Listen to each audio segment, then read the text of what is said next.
এক ক্লিকে কিভাবে পুরো দুনিয়াটা আমাদের হাতের মুঠো চলে আসলো, এটা কি কখনো ভেবে দেখেছি আমরা? এর পেছনে যে একটা জাদু আছে, সেটাই হলো সোশ্যাল মিডিয়া। চলুন আজ সেই জাদুর রহস্যটা একটু খোলাসা করা যাক। সোজা কথায় বলতে গেলে এই সোশ্যাল নেটওয়ার্কিং সার্ভিস বা সোশ্যাল মিডিয়া হলো কিছু অনলাইন প্ল্যাটফর্ম। এগুলোর কাজ কি?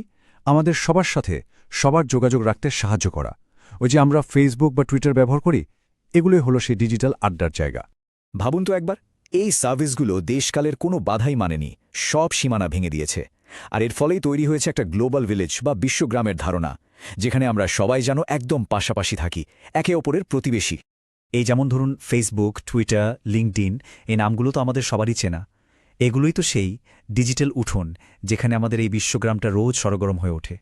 কিন্তু একটা প্রশ্ন কিন্তু থেকেই যায়, কিভাবে এই প্ল্যাটফর্মগুলো কোটি কোটি বিলিয়ন বিলিয়ন ব্যবহারকারী পেয়ে গেল? এর পেছনের কারণটা কি? চলুন আজ সেটাই খুঁজে বের করা যাক। হ্যাঁ, এটাই আমাদের আজকের মূল আলোচনার বিষয়। এই সোশ্যাল নেটওয়ার্কগুলো এত তাড়াতাড়ি, এত ব্যাপকভাবে ছড়িয়ে পড়ল কিভাবে? উত্তরটা কিন্তু যতটা ভাবা হচ্ছে ততটা কঠিন না, বরং বেশ সহজ আর মজার। আসলে এর উত্তরটা লুকিয়ে আছে 5টা মূল কারণের মধ্যে। এই 5টা চাবিকাঠিই বলা চলে, যা এই প্ল্যাটফর্মগুলোর এই যে অবিশ্বাস্য সাফল্য, তার পেছনের ফর্মুলাটা আমাদের সামনে খুলে দেবে। এই 5টা স্তম্ভের ওপরেই কিন্তু দাঁড়িয়ে আছে সোশ্যাল নেটওয়ার্কের এত বড় সাম্রাজ্য। কি কি সেগুলো? খরচ, প্রোফাইল, কন্টেন্ট, কমিউনিটি আর নিয়ন্ত্রণ। তো চলুন প্রথমটা দিয়েই শুরু করা যাক। প্রথম আর সবচেয়ে বড় কারণটা হলো এটা, একদম বিনামূল্যে। বেশিরভাগ সোশ্যাল সার্ভিস ব্যবহার করতে কোনো টাকাই লাগে না। এটা যে পুরোপুরি ফ্রি, এটাই কোটি কোটি ব্যবহারকারীকে টেনে আনার মূল মন্ত্র। অবশ্যই প্ল্যাটফর্মগুলো ফ্রি হলেও ইন্টারনেট ব্যবহারের জন্য তো একটা খরচ আছেই, যা আমাদের সার্ভিস প্রোভাইডারকে দিতে হয়। কিন্তু আসল কথা হলো, খোদ প্ল্যাটফর্মটা ব্যবহার করার জন্য কোনো বাড়তি পয়সা গুনতে হচ্ছে না। দ্বিতীয় কারণটা হলো প্রোফাইল। সোশ্যাল মিডিয়াতে একটা প্রোফাইল খোলা মানে কি? মানে হলো নিজেকে পুরো অনলাইন দুনিয়ার সামনে তুলে ধরা। ব্যাপারটা অনেকটা এরকম যে আপনি পুরো বিশ্বের সামনে নিজেকে উপস্থাপন করছেন। আর সবচেয়ে দারুণ ব্যাপার হলো, এই প্রোফাইল বানানো বা অন্য কারোর প্রোফাইল দেখা দুটোই কিন্তু ভীষণ সহজ। একজন যেমন নিজেকে প্রকাশ করতে পারছেন, ঠিক তেমনি অন্যদের সম্পর্কেও জানতে পারছেন। এতে করে কি হচ্ছে? সামাজিক যোগাযোগটা আরও মজবুত হচ্ছে।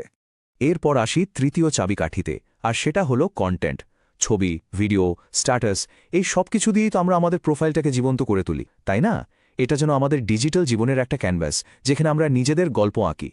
চতুর্থ কারণটা হলো কমিউনিটি বা একটা সম্প্রদায় গড়ে তোলা। দেখুন, এই প্ল্যাটফর্মগুলো শুধু ছবি দেখানোর জায়গা না, এগুলো কিন্তু মানুষের গভীর চিন্তা বা অনুভূতি প্রকাশেরও একটা মাধ্যম। অনেকেই তাদের প্রোফাইলে ব্লগ পোস্ট করে নিজেদের ভাবনাগুলো সবার সঙ্গে ভাগ করে নেন। আর এই যে কমিউনিটির কথা বললাম, এটাকে আরও জমিয়ে তোলে মন্তব্য আর আলোচনার সুযোগ। প্রত্যেকটা লাইক, কমেন্ট বা শেয়ার কিন্তু এই ডিজিটাল সম্পর্কগুলোকে আরও শক্ত করে। এবং সবশেষে পঞ্চম এবং সম্ভবত সবচেয়ে গুরুত্বপূর্ণ চাবিকাঠি, নিয়ন্ত্রণ। ব্যবহারকারীদের ব্যক্তিগত তথ্যের সুরক্ষার জন্য এখানে বেশ শক্তিশালী প্রাইভেসি কন্ট্রোল বা গোপনীয়তা রক্ষার ব্যবস্থা থাকে। এর মানে হলো সব নিয়ন্ত্রণ কিন্তু ব্যবহারকারীর হাতেই।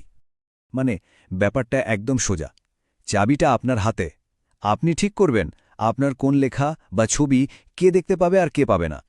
এই নিয়ন্ত্রণটাই কিন্তু ব্যবহারকারীদের একটা ভরসা দেয়, একটা আত্মবিশ্বাস যোগায়। তাহলে বোঝা গেল এই 5টা কারণ একসাথে মিলেই তৈরি করেছে এই বিশাল ডিজিটাল বিশ্বগ্রাম। চলুন তো পুরো ছবিটা একবার এক ঝলকে দেখে নিই। এই টেবিলটা দেখলে পুরো বিষয়টা একদম জলের মতো পরিষ্কার হয়ে যাবে। দেখুন, কোনো খরচ নেই, তাই সবাই এটা ব্যবহার করতে পারে। পাবলিক প্রোফাইল থাকায় বিশ্বজুড়ে নিজেকে মেলে ধরার সুযোগ আছে। মাল্টিমিডিয়া আমাদের প্রোফাইলকে আরও আকর্ষণীয় করে তোলে। ব্লগ আর কমেন্টের মাধ্যমে একটা কমিউনিটি তৈরি হয়। আর প্রাইভেসি কন্ট্রোল আমাদের নিরাপত্তা আর স্বাধীনতা দেয়।